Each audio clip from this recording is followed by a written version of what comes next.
Hey there, Sharon Horne-Ellstrom here. Welcome to day 247 of our BU 365-day challenge to do one thing every day that improves us in some way.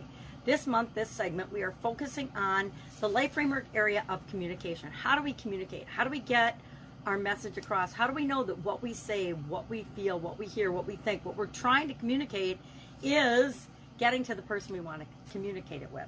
So our topic today is communication, thoughts, and beliefs. And I think we figured out at this point in the challenge that our thoughts and our beliefs determine everything.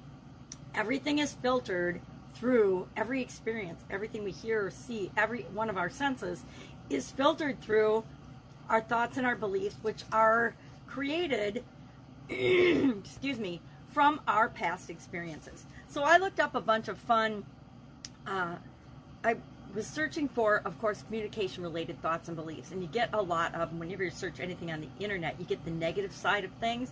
And so I found a lot of myths, misconceptions, and things like that. I'm going to share those, just list those to start getting our minds thinking and paying attention to our thoughts and beliefs about communication. And then our action item today, I like to share it right up front so you don't have to wait for it. If you already know, hey, I know how to do this, I'm going to go ahead. I don't need to listen to Sharon talk about it for 5 or 10 minutes. We're going to brainstorm at least 10 things. We're going to go about our day, and as we go about our day, we're going to notice what comes up for us.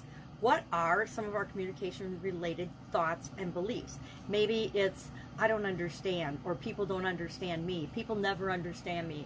I don't understand what they're talking about. I can't interpret accents. I have a hard time with accents. I'm a bad speaker. I'm a poor communicator. I can't write da-da-da-da-da. Whatever they might be, we're going to write down just the first 10 things that come to us that are communication-related. Then we're going to look at those, and we're going to say, okay, what am I noticing? And do I have any ahas or things that I've never really consciously noticed before about the topic and the area of communication and my ability to communicate? Remember, communication is not how well I do something, it's how well do people understand what I'm trying to communicate. And if people aren't understanding it, it's not their fault, it's my fault because I'm not presenting it in a way that they can understand or fathom. So what are some of these misconceptions and myths about communication? Top 5 false beliefs or misconceptions about communication are, magnifying glass please. If I say the words, they should understand. I used to think this. I used to believe that if I said something, people should understand it the same way I am presenting it. Guess what? Nobody's a mind reader, including me.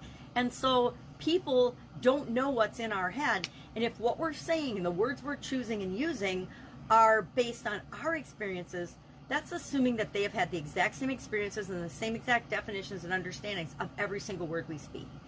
Is that true? Absolutely not. Ask any teacher who's teaching 30 or 40 kids and using the same words and same language. Every one of those 40 children, just like if we're speaking to a group of adults, will have different things that we notice based on what the instructor, the speaker, or the teacher says, based on what we're filtering out and what we're letting in terms of our senses. Number 2, I can turn on being a great communicator. Okay, really? That one's funny to me. I can improve my connection, so no need to prepare. Okay, let's start over. I can improve my communication, so there's no need to prepare. A lot of people think that they don't have to think about what they're going to say before they say it. They don't have to think about what they're going to do before they do it. Very interesting results happen when we don't prepare and we don't think about what it is we want to say and how we want to act and what we want to do and how we want to communicate. If we don't know our intention of a communication, if we don't know why we're sharing something with someone, how on earth do we expect them to know why we're sharing it with them? Number 4, I'm good at talking, so public speaking should be easy. Whoa, that's a big one. That's further from the truth. I like to think I'm good at talking, but just like every other person, I have a fear, or I don't anymore, had a fear of public speaking. And we're not good at anything until we learn how and practice and practice and practice and figure out what works for us and what doesn't work for us. And then 5, some people aren't born to be great communicators.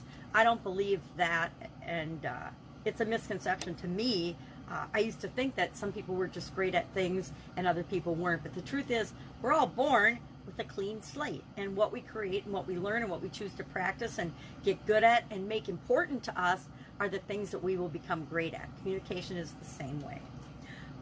Sometimes a person may feel uncomfortable communicating with people who are different than them, right? Who are from different countries, different religions, different races, different belief systems.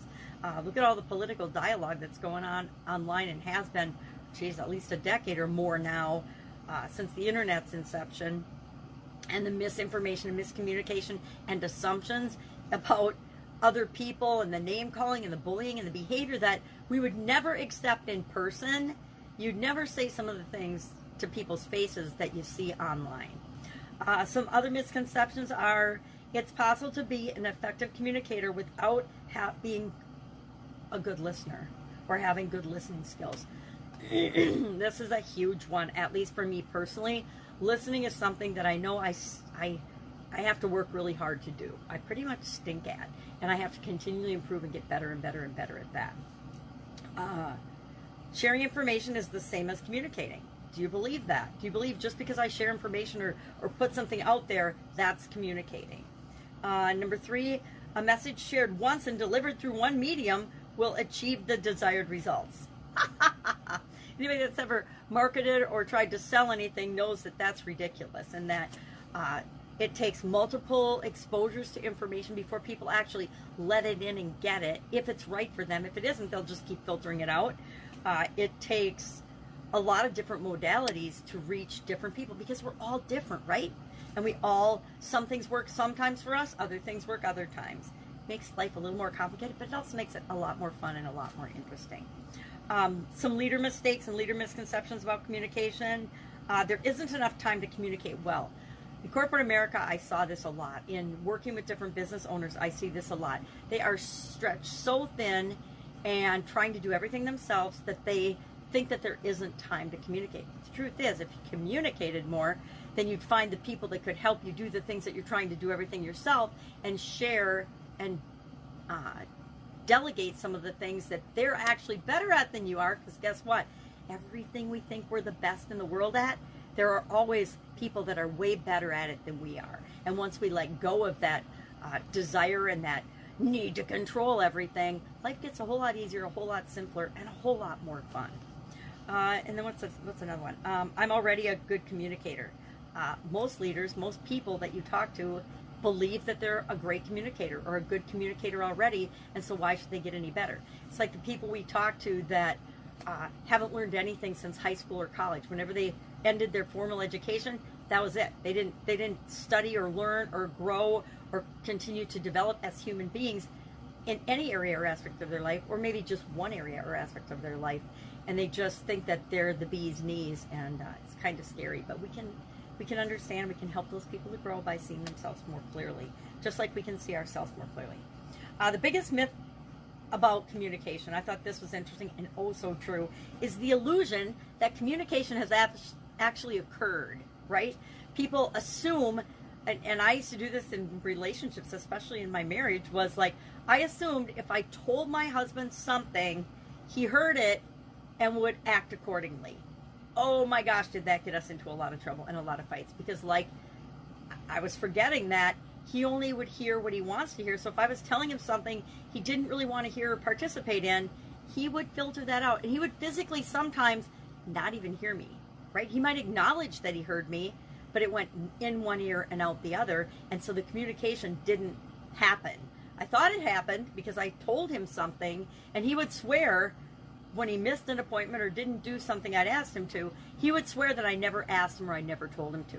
And I would be 100% sure that I had told him to because I checked it off my little list, or I asked him to do something and he said he would do it, etc. And that happens with our kids, that happens with all kinds of people. It happens in our work relationships, it happens everywhere, because we think we've communicated and we haven't. We have to remember to check back with the person, have them repeat back to us what they've heard and what they're agreeing to, and then maybe we need to have them write it down too, so that they remember what they've committed to.